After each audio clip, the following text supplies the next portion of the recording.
Hey, what's going on YouTube and fellow YouTubers? I'm doing a 300-mile update or review on Santa Cruz Bronson. I've had it for 2-3 months, somewhere in that range. Put about 300 miles on it thus far. I got the Santa Cruz Bronson CC, the X01 build. So it did come with Eagle, which if you're debating on whether you want to get Eagle or not, I highly recommend it. It's not like absolutely necessary, but when you're just like totally beat and you need to kick into that granny gear, it's always nice to have it. I see myself, continuing when a lot of people are having to get off their bikes and stop or walk.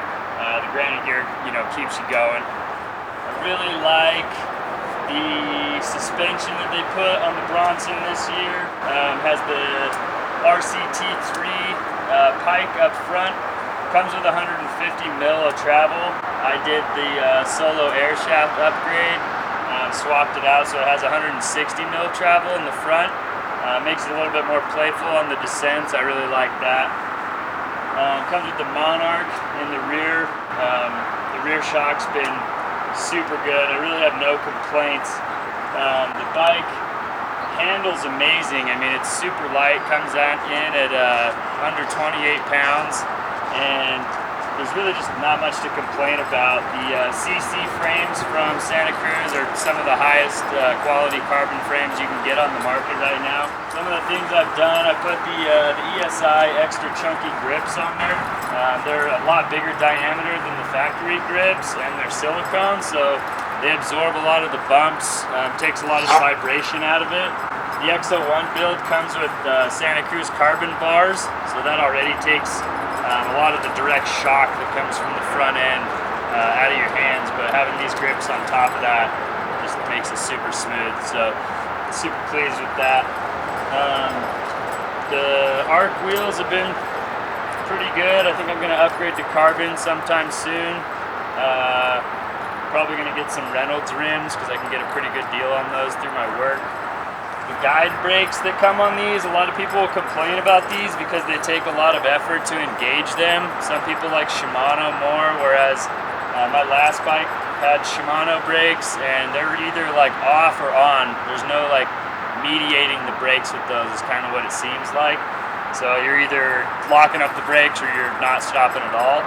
And with the guide brakes, you can actually mediate to like slow yourself down instead of like locking up and stopping. Downside to that is if you do want to lock them up or stop abruptly, you are using a lot of force to get that done. I prefer to have it that way because then you can mediate the brakes rather than just locking up your tire all over the place. The Bronson's considered like an all-mountain bike because it's pretty efficient at pedaling uphill. I mean, especially with the suspension locked out front and rear, it climbs really well. Even with the upgrade in the front end, which kind of rakes it out a little bit more and seems to put it,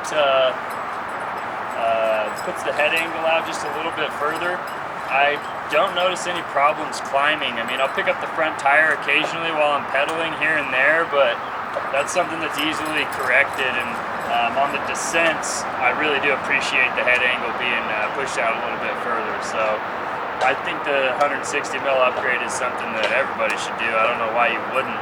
I've really only noticed benefits from it.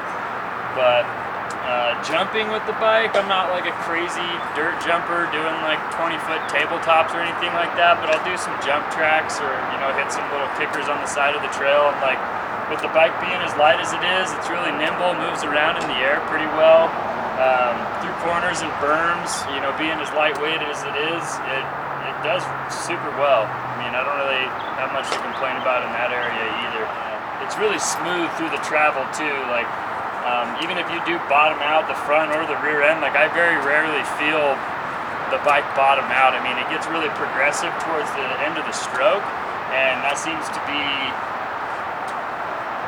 I mean, there's no abrupt end to the suspension travel, which is nice. You don't get that shock. So I have the shock whiz set up on the bike currently. You can probably see that in the video. I'm going to do a review of that once I'm fully done testing the front and rear end.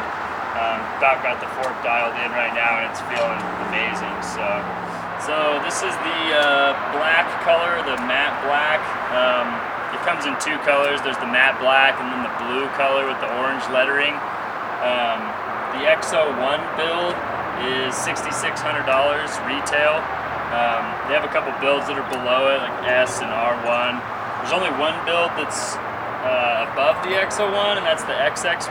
And that's just where you spend like an extra $1,000 and you like save half a pound or something. I just didn't really think that was necessary. I just wanted to make sure I got the CC frames. The Bronson C frame, they use, if I dare say this, lower quality carbon fiber, so they have to use more of it, and they use it more overlapping. Makes the frame a little bit heavier, kind of just as strong.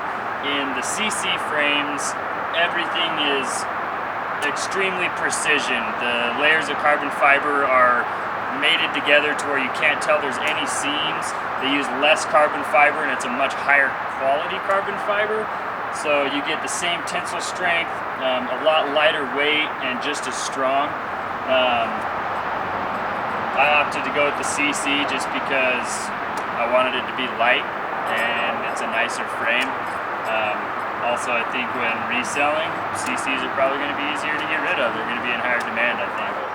I think all except for like the R build of the Bronson comes with a dropper seat. You get like the 150 mil dropper all the way up until an extra large frame, and then you get the 170 mil dropper. It comes with the RockShox reverb, which there's a lot of like mixed reviews about it. Comes with this like push down plunger style remote, which I would have to say is definitely like the biggest con or my least favorite part about the Bronson. This thing is like no fun. It's really hard to get it to engage. It seems like at different altitudes it responds differently.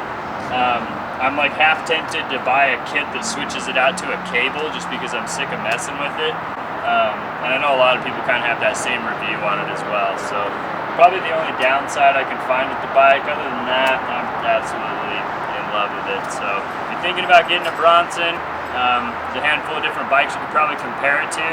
You won't be disappointed with the Bronson. And that's pretty much going to conclude my review. If you guys have any questions for me, go ahead and post them in the comments. Like the video if it helped you out or answered any of your questions. I also have a handful of videos up on YouTube on my channel right now of me on just the Bronson. So any of those videos that you watch are me riding the Bronson. I do some tours of different trails and stuff around here. Make sure you subscribe if you like my videos, and thanks for watching.